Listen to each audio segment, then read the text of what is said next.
Action et point de vue.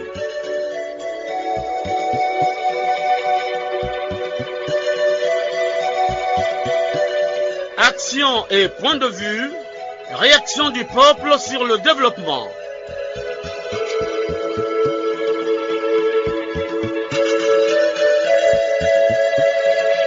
Présentation, Omer Elenga. Salut fidèles auditeurs, vous qui nous suivez sur toute l'étendue du territoire national et à l'extérieur du pays. Le coq chante, l'heure a sonné. L'émission Action et Point de vue vous propose un thème qui interpelle les Congolais. Il s'agit des fonctionnaires congolais installés en France et dans d'autres pays étrangers et qui perçoivent des salaires indus. À qui incombe cette responsabilité? Quelles solutions l'État devrait-il envisager pour arrêter les antivaleurs? Ces fonctionnaires déserteurs installés en France et qui passent leur temps en critiquant la gestion du pays par les autorités congolaises. N'ont-ils pas honte de percevoir les salaires alors qu'ils brillent par l'absentéisme au lieu de travail? Le recensement des agents civils de l'État n'était-il pas capable de sanctionner ces déserteurs? Autant de préoccupations qui interpellent les Congolais. À la technique, Loïs Mbou et Fred Obunga. À la réalisation, Jacques Bakala et Wilfried Okomo, dans une collaboration de Davia Sangoteni. Conception et présentation, Omer Elenga, votre humble serviteur. Bonne condition d'écoute à tous.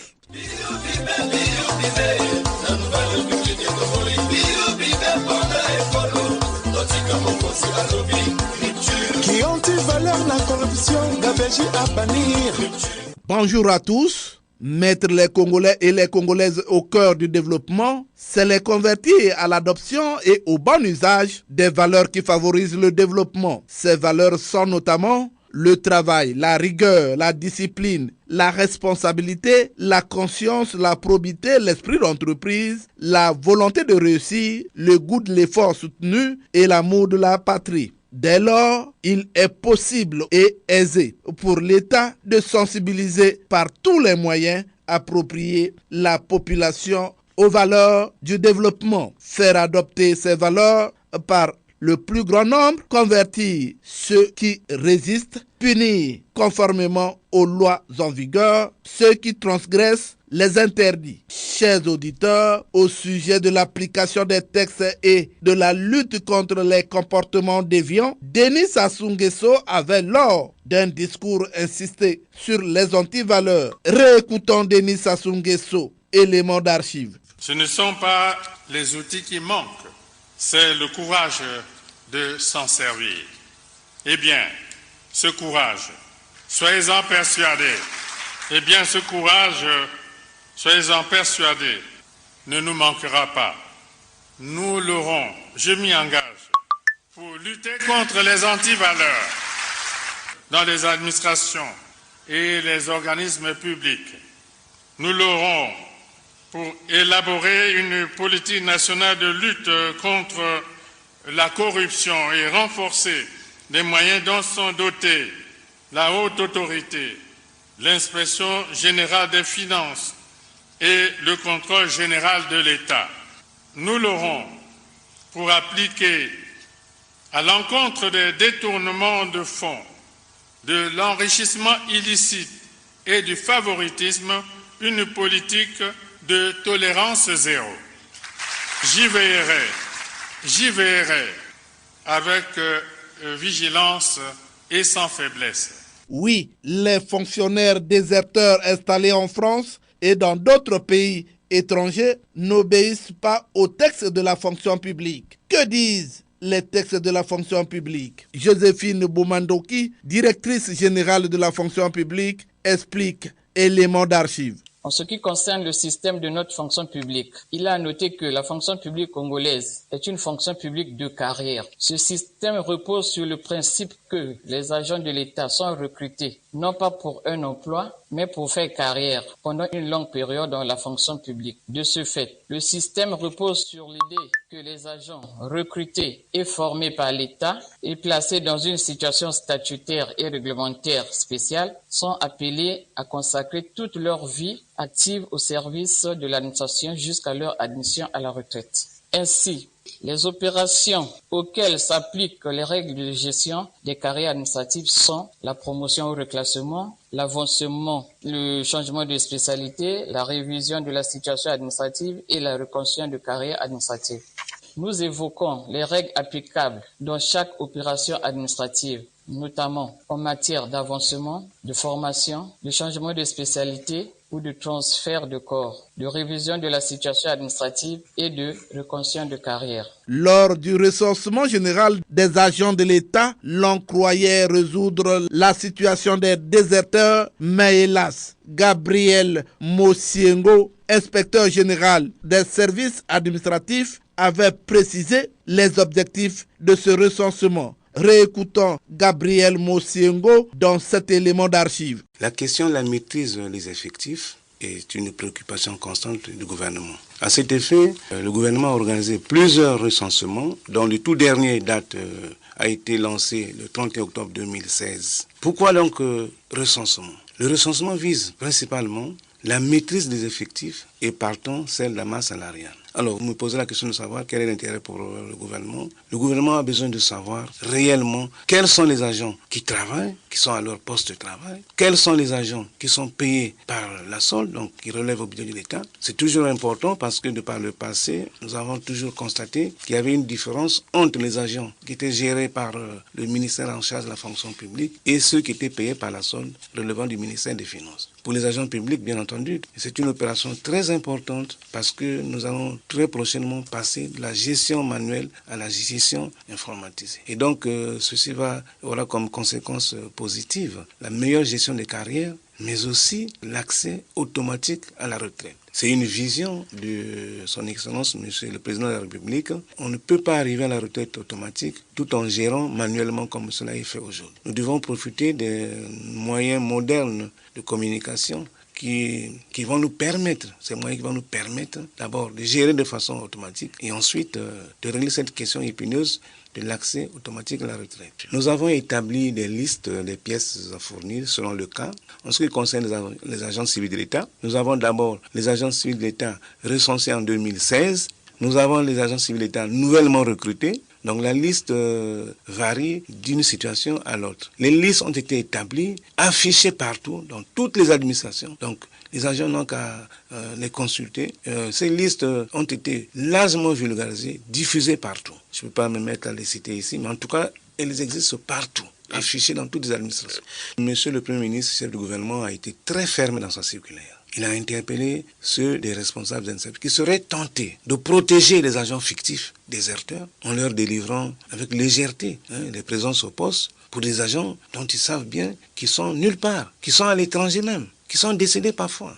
Et des sanctions disciplinaires et ou pénales seront prononcées à leur encontre. Oui, les déserteurs installés en France et dans d'autres pays du monde et qui perçoivent régulièrement leur salaire sans se présenter dans les lieux de travail. Il s'agit là des antivaleurs qu'il faut combattre avec la dernière énergie. Le ministre d'État, ministre en charge de la fonction publique, Firmin Ayessa, s'insurge contre les antivaleurs, toujours élément d'archive. Le président de la République, d'une prise de parole publique à l'autre, n'a de cesse de revenir sur les antivaleurs pour les condamner. Le président ne peut pas dire une chose pour que, de façon sempiternelle, nous fassions le contraire de ce que le chef dit. Bien sûr, si de tels comportements pervers, si de telles perversités prennent corps et racine dans notre ministère, le premier responsable, bien sûr, c'est le ministre. Mais je ne voudrais pas être le seul à payer les pots cassés. Si je suis épinglé comme responsable,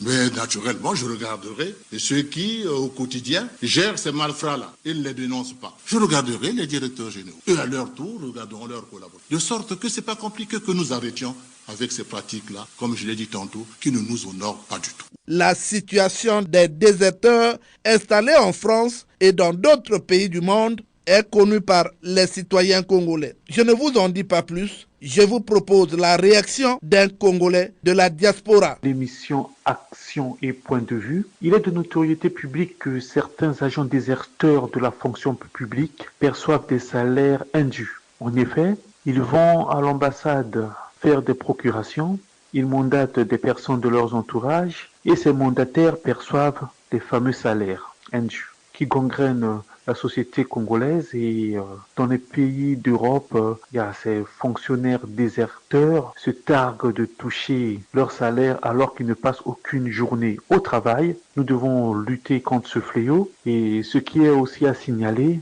c'est lorsqu'il y a des recensements de fonctionnaires, ils s'arrangent à rentrer au Congo en complicité avec les gestionnaires de personnel. Des attestations de présence leur sont délivrées alors qu'ils ne travaillent pas. C'est vraiment de l'argent sale et ce sont des mauvais signaux qu'on donne à la jeunesse. Et cette jeunesse sera tentée par l'enrichissement facile et par l'illicite. Et cette jeunesse sera même encouragée à la paresse vu qu'il y a certains qui ne travaillent pas et qui perçoivent des salaires. La passivité des instances de lutte contre la corruption et la fraude interroge car tout le monde en parle. Les fameux fonctionnaires voyous, passez-moi l'expression, se vantent même de toucher leur salaire sans travailler et nos services doivent lutter contre ce phénomène. Et les mêmes fonctionnaires déserteurs qui sont en France se moquent des maigres salaires des Congolais qui triment, qui gagnent leur salaire à la sueur de leur front. Et en suspendant ces soldes, l'État fera des économies.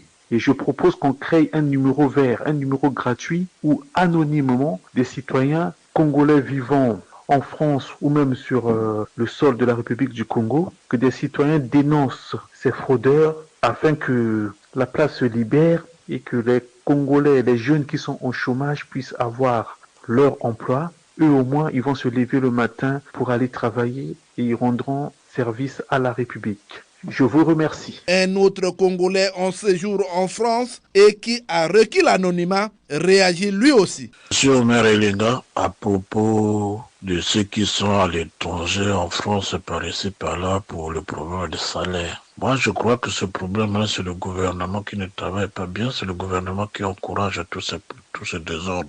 Parce que je ne peux pas comprendre quelqu'un qui ne travaille pas. Chaque fin de mois, il a un salaire. Il y en a qui ont 10, 15 ans ici en France, à l'étranger, par ici, par là, qui ne font que toucher les salaires. Ils ont les cartes monétiques, donc on paye les salaires. Ils vont dans les distributeurs prendre leur salaire. Alors que c'est même qui ont créé un groupe mafieux, soi-disant diaspora. Ils font l'agitation, surtout en France, ils font l'agitation, ils critiquent le pouvoir. Les mêmes membres du gouvernement, quand ils viennent ici, ils les reçoivent, soi-disant, les membres de la diaspora. On leur donne de l'argent, quand il y a des événements, on leur paie les billets, aller à Brazzaville. Donc, ils sont au lait au miel. Et c'est les mêmes qui critiquent ce même pouvoir. Et ils disent que c'est le président de la République, c'est ceux qui est voleur, c'est ceux qui fait ceci, c'est ceux qui fait cela. Mais ce qu'ils sont en train de faire là, c'est un détournement, c'est le vol. C'est le vol, eux, ils ne travaillent pas.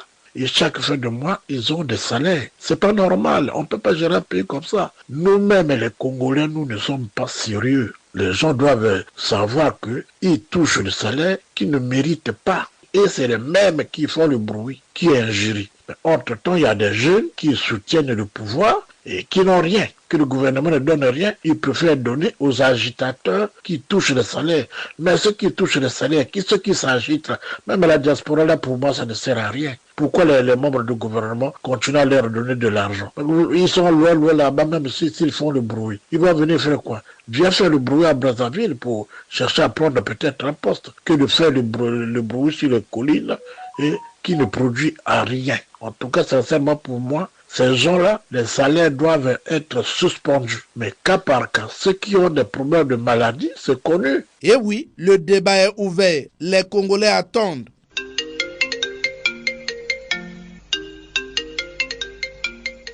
Le téléphone sonne. Il déclare, les Congolais ont soif. Les langues se délient. Nous sommes en ligne avec un Congolais qui a soif. Allô? Bonjour Omer Elenga. Bonjour, on vous appelle comment? Présentez-vous. C'est M. Eugène Deyenda depuis Oyo. Eugène Deyenda. Aujourd'hui, nous sommes en train de parler des fonctionnaires congolais qui sont installés en France et même à l'étranger, mais qui touchent le salaire chaque fin de mois. Et pendant les recensements, ils se présentent avec un peu d'argent pour chercher des attestations de présence au poste auprès des directeurs généraux qui les délivrent. Mais finalement, c'est l'État congolais qui est perdant. Les recensements ne sont jamais publiés. Alors, on va faire comment, Eugène Deyenda? Merci une fois encore, M. Omer Elenga. Je tiens à rappeler que la semaine passée, on avait parlé de l'autorité de l'État. Aujourd'hui, nous sommes sur ces femmes et ces hommes qui pensent gagner par la sueur du front des autres. Monsieur Omer,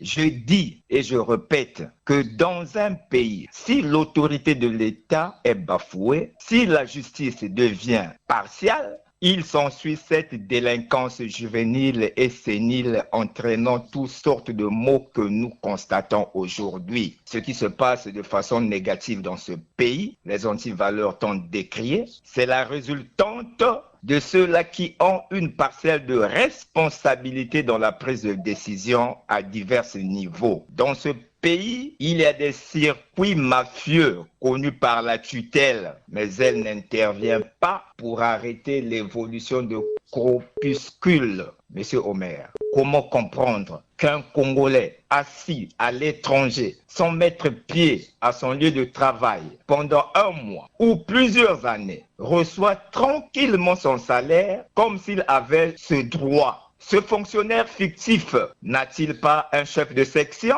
un chef de division, un chef de service, un directeur? Où sont passés les contrôleurs d'État? Monsieur Omer, nous suivons constamment par les médias à titre de rappel au sujet des agents affectés dans certains de nos départements de rejoindre leur lieu de service. Sinon, le salaire serait traversé, comme se plaît à dire votre collègue Nzanga Bazo. Alors, d'où vient-il que le salaire, celui d'un exilé en France, en Belgique, en Italie, partout à l'extérieur de notre pays, ne soit pas coupé? D'ailleurs, M. Omer, ce n'est même pas lui qui touche ce fameux salaire. C'est un compatriote au pays qui touche de façon frauduleuse, prend son pourcentage et verse le reste à celui qui est à l'étranger. C'est un circuit d'enrichissement facile. D'où, M. Omer, nécessité d'un véritable nettoyage au niveau du trésor public. Normalement, il devrait même avoir des licenciements à ce niveau. Dans cette optique, je prie au procureur de la République d'aller fureter dans toutes les administrations de l'État, surtout au Trésor, pour dénicher les saboteurs de l'économie afin de les traduire en justice pour des éventuelles sanctions. Monsieur Omer, c'est de cette façon que le Congo gagnerait dans cette pratique d'enrichissement illicite qui étouffe le développement du pays malgré d'énormes potentialités que nous en avons. Voilà ce que je tenais à dire, Monsieur Omer, par rapport à ceux-là qui ont pris la Bible à contre-pied. Une fois encore, merci, M. Omer Elenga. Merci, Eugène Deyenda. Allô?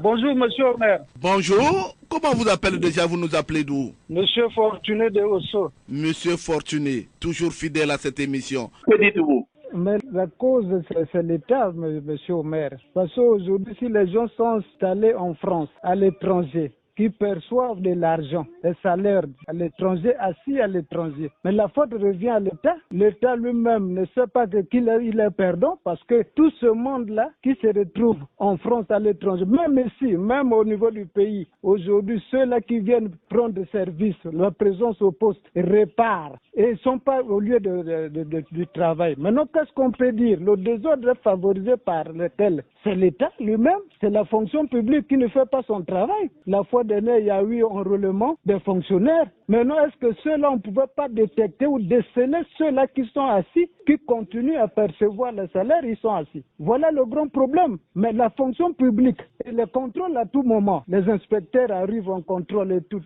Mais le résultat, c'est lequel, monsieur le maire? Les Congolais ne sont pas au courant des résultats. Les résultats de l'enrôlement, qu'est-ce qu'on a détecté, qu'est-ce qu'on a décelé? Lesquels qui sont des déserteurs, qui sont assis, qui continuent à percevoir le salaire? C'est ça le grand problème. La faute revient à la fonction publique, à l'État. C'est un ministère. Mais déjà là, même au niveau du pays, il y a des gens qui viennent prendre du service, ils s'entendent avec les directeurs départementaux et autres. Ça dépend des services que les gens se retrouvent. Et il y a des pourcentages que les DD peuvent ou bien lesquels, ça dépend si c'est un chef de service ou quoi. Mais les choses là se passent sous le regard impuissant de l'État. Les gens sont là. Et avec des fonctionnaires fictifs, ça existe, mais c'est l'État qui est perdant. Il n'y a pas autre chose. Nous sommes dans un pays où le désordre, on installe le désordre. Donc, c'est ça le problème, monsieur le maire. La faute revient à la fonction publique, à l'État, parce qu'il n'y a pas un contrôle fiable. On fait le contrôle comme ça, et puis on donne les enveloppes, les inspecteurs arrivent, on donne les enveloppes, et puis on repart. Maintenant, la faute revient à qui? L'État ne sait pas lui-même qu'il est perdant en faisant ça, hein, monsieur le maire? La faute à l'État. Fortuné? Oui, monsieur le maire. Je vous dis merci pour avoir participé à cette émission. Merci beaucoup, monsieur le maire. Merci beaucoup.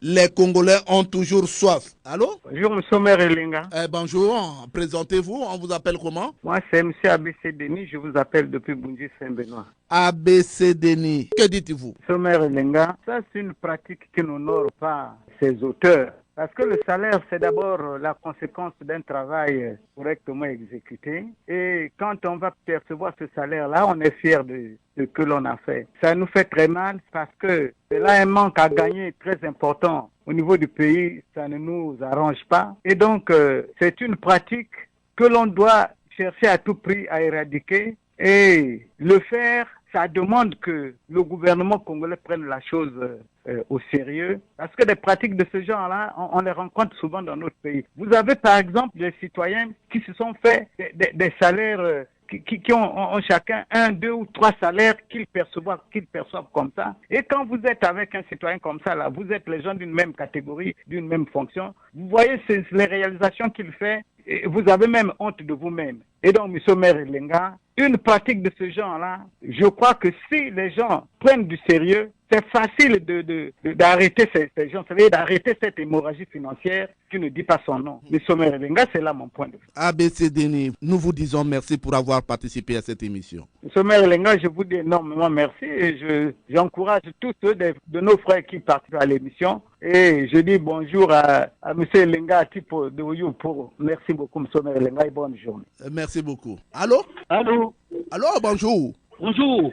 On vous appelle comment? Prononcez-vous? C'est M. Elenga Olonzo Bozola. Elenga Olonzo Bozola, que dites-vous à ce sujet? C'est un manque à gagner pour l'État. Sérieusement, manque à gagner. Pourquoi? Parce que l'État est, quand l'État préétablit les choses, il a besoin d'avoir l'équilibre. Malheureusement, il y a des gens qui se font faire recruter et qui sont en Europe et qui ne travaillent pas. Cependant, il y a des chômeurs qui ont besoin d'argent. Ouais, ça fait, c'est un déséquilibre d'abord social, puis par manque de contrôle, que les choses ne marchent pas. Monsieur Omer Elenga, vous savez qu'un homme sérieux doit travailler pour la nation. Quand on nomme quelqu'un, c'est qu'on lui donne quelque chose de plus sur les autres. Quand tu justifies son compte personnel, c'est là où ça va pas marcher. Pourquoi son compte personnel? Quand les gens là arrivent encore pour le contrôle, ils ont les attestations de présence. Qui les donne? Alors, ils sont en complicité avec leurs chefs, mais ces chefs sont connus. Très souvent, je dis du suivi. Mais pourquoi on ne fait pas le suivi? Si on fait le suivi, c'est normal, on va connaître qui vient et qui ne vient pas. Mais même s'il ne vient pas parce qu'il est malade, il doit avoir les papiers qui attestent qu'il est malade. Il est parti quand? La maladie l'a traité et c'est fini quand? Le ministre des Finances, monsieur Andeli, avait découvert le réseau et on avait coupé les salaires pour certains. Aujourd'hui, il est parti, d'autres sont encore revenus. Donc, le système est dans les pieds. Donc, les gens sont connus. Comme ils occupent toujours les postes qui ne sont jamais, on ne cesse jamais à ces postes-là au travail. Ils continuent à faire leur désordre. Et là, c'est les gens qui nous disent qu'ils entourent le chef, mais ils n'entourent pas le chef, ils détruisent le chef. C'est exactement, mon frère. Il y a beaucoup de jeunes qui traînent dans la ville qui n'ont pas de boulot. Mais ils sont en France, donc c'est un réseau qui dépasse même la compétence du chef, c'est un complot suprême. Vous ne voyez pas à votre niveau. Donc, qui n'est pas mort, qui est malade et qui n'est pas malade, qui en paye et qui ne paye pas. Quand on dépasse tous ces niveaux, ça veut dire que ça vaut plus rien. Merci Olonzo Bonzola. Merci. Prochainement. Allô? Oui, bonjour, monsieur Omer Elenga. Bonjour, on vous appelle comment? Je suis monsieur appelé Okuna Prosper. Je vous appelle de Congo-Brazzaville. Vous êtes en direct sur la chaîne nationale. Que dites-vous? Affirmatif, monsieur Omer Elenga. À ce propos, le chef de l'État avait dit, je cite, « Il y a le ver dans le fruit, faut le détruire. » C'est des faits réels qui existent dans notre société. En effet, d'une manière générale, les institutions de la République n'appliquent pas à la lettre la politique de la bonne gouvernance du chef de l'État. L'institution moteur d'un État, c'est l'exécutif. Mais malheureusement, au Congo, elle ne joue pas son rôle. Au contraire, elle tire le pays vers le bas. Elle s'inscrit dans la logique de la politique de la désobéissance aux directives données par le chef de l'État. Parmi tant d'autres, la rupture avec les comportements déviants, la lutte contre les antivaleurs, la bonne gouvernance, la rigueur au travail, la culture, patriotisme, la notion de responsabilité. Quel est le message que vous adressez aux autorités qui vous écoutent? Bien, en définitive, au moment où le trésor public congolais traverse des moments de vache maigre, incapable d'assurer les charges de l'État, l'argent se retrouve dans les mains des fonctionnaires véreux. Le chef de l'exécutif congolais a intérêt à pénaliser les comportements déviants. Sinon, autrement dit, ça va impacter sur son activité, son programme de société. Que le chef de l'exécutif prenne les choses en main, sanctionne tous ces mauvais comportements déviants. Merci beaucoup, appelé Okuna Prosper, d'avoir participé à cette émission. Je vous en prie, monsieur Omereling. Et longue vie à l'émission, longue vie à l'émission. Surtout à vous, vraiment du courage. Vous êtes un fils de ce pays-là sur lequel nous comptons. Merci beaucoup, appelé Okuna Prosper. La soif des Congolais se fait toujours sentir. Oui, allô? Allô? Allô, bonjour. Bonjour, Merelia. Prononcez-vous, on vous appelle comment? C'est Ernest.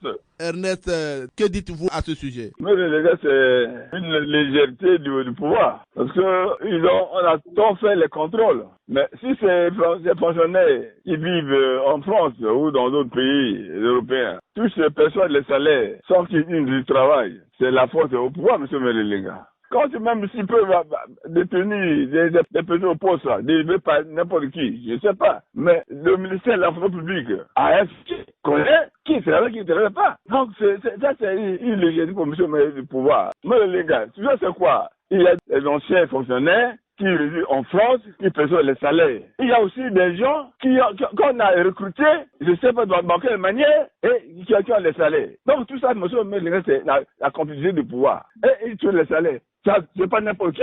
Bon, comme disait Nzamana, la gouvernance a mis connaissance. C'est ça. Donc, les gars, c'est quand même difficile d'être dans un pays comme ça, où l'individu est plus fort que le pouvoir. Non, jamais. C'est l'État. C'est l'État. L'État, on peut pas braver l'État. Mais Ernest, on organise des recensements, mais on ne donne pas les résultats de ces recensements-là. Et pourtant, ces recensements, on peut quand même mettre de l'ordre dans ce sens. C'est une manière de faire les poches au maire de Linga, de sortir l'argent de l'État pour ne rien faire. L'argent de l'État sort pour ne rien faire. Il faut des contrôles. Et on n'a jamais su combien l'argent de l'État, on a combien. Donc, c'est une mauvaise gestion du pays. Bon, ici, c'est le chat à bois à caramel passe. On peut bouclier, dire. Ils sont là, ils disent, oh, voilà ceux-là qui perdent leur temps. Ils perdent leur crédit en parlant de nous. Nous sommes là au pouvoir. Ernest?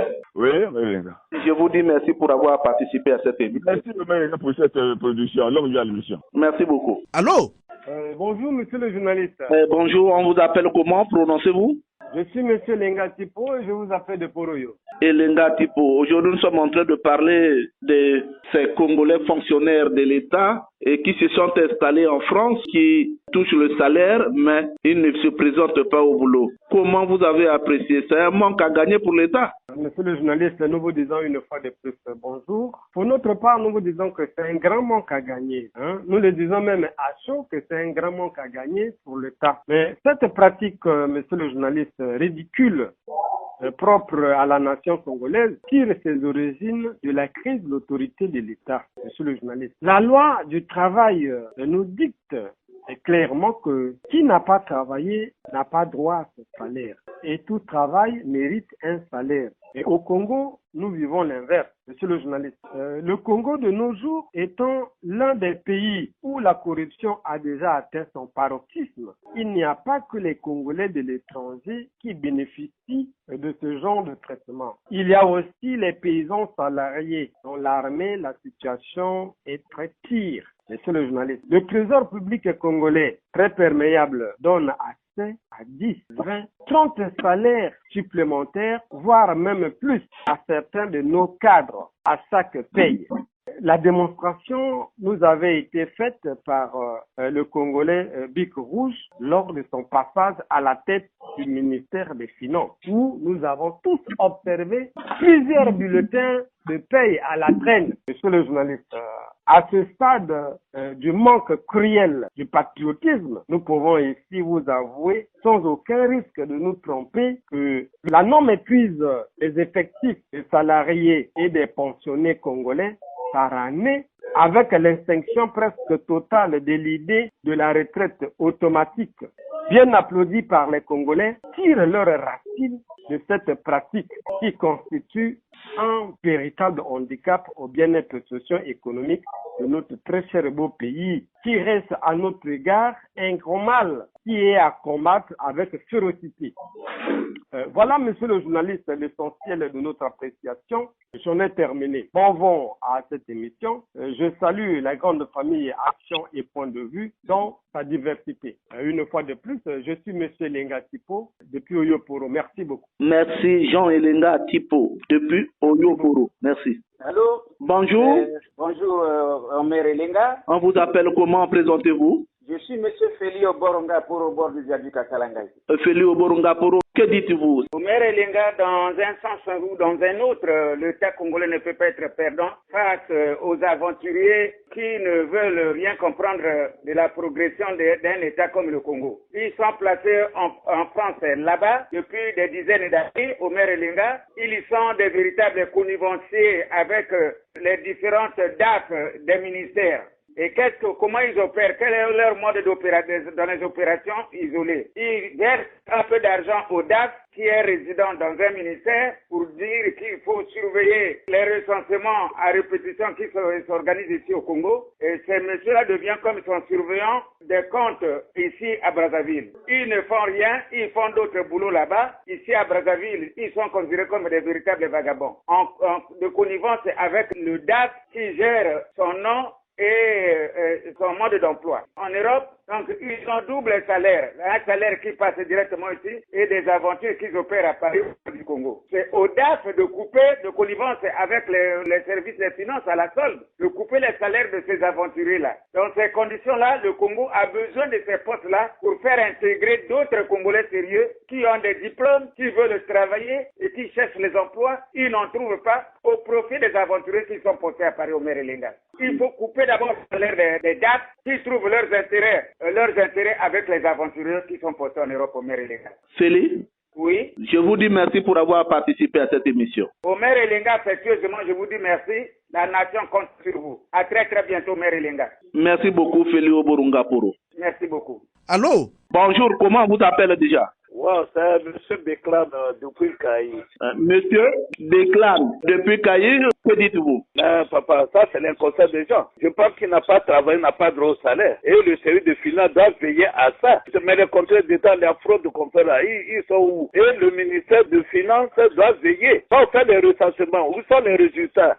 Tout le monde faut recenser les gens, mais ceux qui ne sont pas là, vous voyez que ça c'est incivique, ce n'est pas les vrais Congolais. Parce que quand les gens ferment les yeux pour servir d'autres qui ne font rien, étant donné qu'à d'autres qui travaillent, c'est pas normal. Mon point de vue que l'État doit veiller. Et ce soir, je pense qu'Amérique avait amené aussi un travail comme ça. Il avait mis frein Bic Rouge. Mais pourquoi les autres ne vont pas continuer à vérifier cela? Voilà, ça c'est mon point de vue. Merci Béclam qui intervient pour la première fois. Allô? Bonjour, monsieur Omer Elenga. Bonjour, on vous appelle comment? C'est de la part de M. Nyabana Rollins. Nyabana Rollins, aujourd'hui nous sommes en train de parler des fonctionnaires véreux ou encore déserteurs de la fonction publique qui se sont installés en France et à l'étranger, mais ils touchent des salaires sans se présenter au lieu de travail. C'est quoi, l'État qui est perdant? Oui, mais l'État est fortement menacé, M. Omer. Parce que cela passe par la complicité de nos dirigeants, parce que la majorité de nos chefs ont leur famille installée en Europe, de partout, aux États-Unis, même en Asie. Voilà pourquoi cette complicité, il le laisser faire. Parce qu'on ne peut pas comprendre que nous avions un État, un gouvernement qui n'a pas la maîtrise de ses salariés, qui n'a pas la maîtrise du personnel de la fonction publique. Monsieur Omer, c'est grave pour un État. Malgré les nombreux recensements, les nombreux contrôles des agents publics de l'État, Monsieur Omer, ils n'ont pas la maîtrise. Ils savent, comme c'est volontaire, c'est voulu par eux, de laisser nos compatriotes qui ont quitté le pays, qui se sont installés en Europe, perçoivent le salaire jusqu'à aujourd'hui, pris en charge le trésor public. Mais comment comprendre cela, Monsieur Omer? Monsieur Omer, c'est ce qui tue le pays, la gouvernance. Mais ils vont sanctionner qui? C'est leur famille. Est-ce qu'ils vont sanctionner leur famille? Monsieur Omer. Monsieur Omer, si on te laissait à ce poste-là de gérer, est-ce que tu seras capable de transformer ce pays? Monsieur Omer, nul n'est parfait. Votre question, oui, mais il y a même au sein du PCT, même au sein du parti du pouvoir, le PCT, il y a des compatriotes, il y a des citoyens qui peuvent mieux faire que ce qui se passe aujourd'hui. Il y a bien des compétences au Congo, ça ne manque. Mais prenez le cas même du ministère des Finances. On relève que dans le ministère des Finances. Pourquoi? Parce qu'il y a eu une tricherie là-bas. Ceux qui veulent redresser, mais sont écartés. C'est ça le problème. Vous croyez que le ministre Andeli, c'est un piètre 4? Pourquoi chaque fois il est relevé? Monsieur Omer, il y a des compatriotes qui peuvent mieux faire par rapport à nos dirigeants d'aujourd'hui. Merci Nyabana Rollins. Allô? Bonjour. Bonjour, monsieur Omer. Votre point de vue au sujet des déserteurs de la fonction publique qui touchent le salaire de l'État? Monsieur Omer, tous ceux qui sont autour de monsieur le président de la République, ce sont des traîtres. Comment vous pouvez comprendre que des gens sont allés, est-ce que réellement ils sont allés en exil ou ils sont là-bas par aventure et qui perçoivent des salaires fictifs comme ça là, avec la complicité des directeurs généraux nommés par l'État congolais. Monsieur Omer, ça écoeure, ça me fait mal. C'est pourquoi eux là-bas ils s'enrichissent et nous ici nous sommes en train de croquer du charbon noir. Et pourtant l'État avait organisé des recensements, mais pourquoi l'État n'arrive pas à couper leur salaire étant donné que eux ne sont pas présents à leur poste de travail? Monsieur Omer, à toute chose ici au Congo, il y a un pourcentage. Mais les complices ont un pourcentage. Si quelqu'un peut gagner 500 000, celui qui favorise a au moins ces 100 000 francs. Monsieur Omer, c'est pourquoi nous voyons les maisons pousser comme des champignons dans le pays. Simon Pierre, je te remercie d'avoir participé à cette émission. C'est moi qui vous remercie et je vous bénis. Et je bénis tout le Congo. Je sais comme dit mon frère à Yofondo, à quand le Congo sera libéré. Merci beaucoup. Merci Simon Pierre. Allô? Allô, bonjour. Bonjour, monsieur le maire. Alors, on vous appelle comment, prononcez-vous? Jules Mesmer depuis Pointe-Noire. Jules Mesmer, que dites-vous? Monsieur le maire, c'est un véritable manque à gagner pour notre cher pays. Il n'y a pas d'autre qualification, monsieur le maire. C'est le manque de bon sens, le manque de sens élevé de la République, le manque de patriotisme de nos gouvernants et leurs alliés. Pendant que certains Congolais manquent d'emploi, ceux-là qui ne rendent pas de service à la nation touchent gratuitement des salaires chaque fin de mois. Ils sont non seulement à l'étranger, mais même ici au Congo, ici au maire. Les fonctionnaires sont affectés dans certains départements. Ils vont prendre les services et reviennent à Brazzaville s'asseoir pour ne toucher que les salaires chaque fin de mois. Tout cela, monsieur le maire, c'est la faute à nos dirigeants. Ce sont leurs frères, leurs parents, leurs enfants. Voilà pourquoi de laisser aller, monsieur le maire. Ce qui se passe dans notre pays, c'est le manque de sincérité. Les gens ne sont pas sérieux. Quand je dis ça, monsieur le maire, j'ai terminé. Bon dimanche à nos techniciens qui font que cette émission progresse et bon dimanche aux Congolais de bonne moralité, je l'ai toujours dit. Je ne salue que ceux qui ont la bonne moralité et qui pensent aux autres. Merci, monsieur le maire. Merci, Jules Bessimé. Terminons ces appels avec cet auditeur qui a soif. Allô? Oui, monsieur me dit non, on choisit les intervenants, il y a un peu choisir les intervenants ou quoi? On choisit pas les intervenants. Maintenant que vous êtes en ligne là, comment vous appelez déjà? C'est monsieur Osebe Romain Aoud, depuis le quartier de Neja Kopango. Alors, que dites-vous? Monsieur Omer Lenga, vraiment, ça c'est un bon terme, vous avez choisi aujourd'hui, vraiment c'est bon. Mais moi, parfois, je pose des questions. Bon, ces gens, ils sont en Europe, bon, ils touchent des salaires. Je pose encore deux questions. Dans vos services, il y a des registres, des registres de l'aide d'arrivée et de partir. Bon, il faut pas le contrôle. Bon, ici, des permissions pour eux, ils sont en Europe tout le jour. Tout le bon, et ils consomment le salaire. Alors il y a des bons Congolais qui travaillent, qui sont des décennales, qui ont déjà fait 20 ans, 40 ans, et ils recourent vers le salaire, et ils reçoivent le salaire, ils n'ont pas l'engagement. Mais eux, aux 2 ans, tu as eu l'engagement, tu fais pour toi en Europe. Et le travail reste. Là, tout le jour, il a le salaire. Mais c'est pas bon, monsieur Omer Lenga. C'est pas bon, il faut l'État faire des efforts pour vraiment restaurer ces gens-là. Alors, mais quand ils se présentent ici, on organise les recensements. Ils se présentent ici, les directeurs généraux leur donnent les présences au poste. Alors qu'ils sont pas à leur lieu de travail. Ils sont aussi complices de ces directeurs généraux, non? Ils ne veulent pas ici. Ils sont comme avec leur chef de service. Ils disent non, mais le chef de service, tu prends le premier salaire, là, donc fais-moi l'attestation au poste. Ils ne veulent pas jamais. Ils sont en Europe. Moi, je les connais beaucoup qui travaillent parfois. Mais nous aussi, nous avons besoin de travail.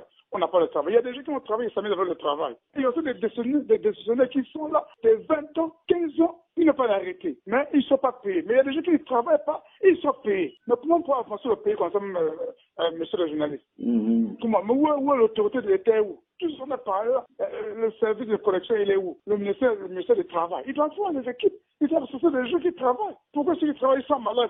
Pour quel motif? Pour combien de temps? Ils souffrent de quelle maladie? Ils sont comme ça depuis l'Europe, là-bas où ils se trouvent, soit au Gabon, à Ghana ou partout. Ils se trouvent. Ils sont comme ça avec les agents qui sont là-bas. Pour bien contrôler. Ça, vraiment, il n'y aura rien dans notre secteur public. Rappelez-moi votre nom. Monsieur Osebi Romiaz, depuis quartier Lunda Jakopango. Bon, merci.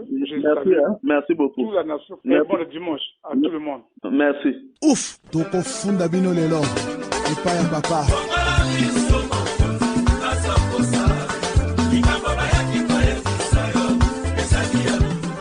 Les Congolais se sont exprimés au téléphone. Leurs réactions sont enregistrées. Le Congolais Londa s'impatiente. On écoute. Les réactions du citoyen Londa sont langue de bois. Les fonctionnaires qui vivent à l'étranger, qui perçoivent de l'argent. Mais vous voulez dire que la faute incombe à qui, monsieur le journaliste? Mais il y a l'arbre qui cache la forêt. Mais l'arbre qui cache la forêt, c'est quoi? Est-ce que vous pensez qu'une personne de bonne foi peut quitter le Congo pour aller à l'étranger en France, s'asseoir et percevoir de l'argent si ce n'est pas avec la complicité de nos responsables? Vous voyez? Donc, dans tout ça là, il y a la complicité des directeurs généraux, la complicité de certains ministres, la complicité des gestionnaires de l'administration. Puisque les contrôles physiques se font à tout moment ici à Brazzaville au Congo. Vous avez des contrôles physiques qui se font. Mais est-ce que à l'aide de ces contrôles physiques-là, on ne peut pas détecter ces fonctionnaires-là qui sont à l'étranger? Vous voyez? Donc, eux, ils n'attendent que les enseignants et les infirmiers, lorsqu'ils ne sont pas partis à leur centre d'affectation, bien, on coupe le salaire. Et tranquillement, on coupe le salaire, sans pitié, sans quoi, on coupe le salaire, sans même comprendre pourquoi l'homme a passé 1 mois, 2 mois sans partir à son poste de service. Mais ceux là-bas ne sont pas inquiétés. Ils peuvent passer 2 ans, 3 ans parce qu'ils savent que ils ont un parapluie. Les gens sont là, sont en train de les parrainer. Ce n'est pas possible, monsieur le journaliste. Ils sont parrainés par des gens depuis Brazzaville. Ils sont parrainés par les gens. On dit tantôt que l'ouvrier mérite un salaire. Parce que le salaire, c'est la compensation des efforts qu'on a fait durant 1 mois. Celui qui doit bénéficier d'un salaire, c'est celui qui a travaillé. Qui n'a pas travaillé n'a pas droit au salaire. C'est une manière de faire. On est intégré, puis on est allé quelque part, s'installer quelque part, on ne travaille pas, mais le salaire passe. C'est aussi un péché, parce que ce salaire n'est pas mérité. Et puis bon, on ne sait pas comment ils perçoivent ce salaire. Il y a des contrôles qui se sont faits ici chez nous. On ne sait pas comment est-ce qu'ils ont eu des attestations pour être contrôlés. Ça montre également que l'État n'a pas un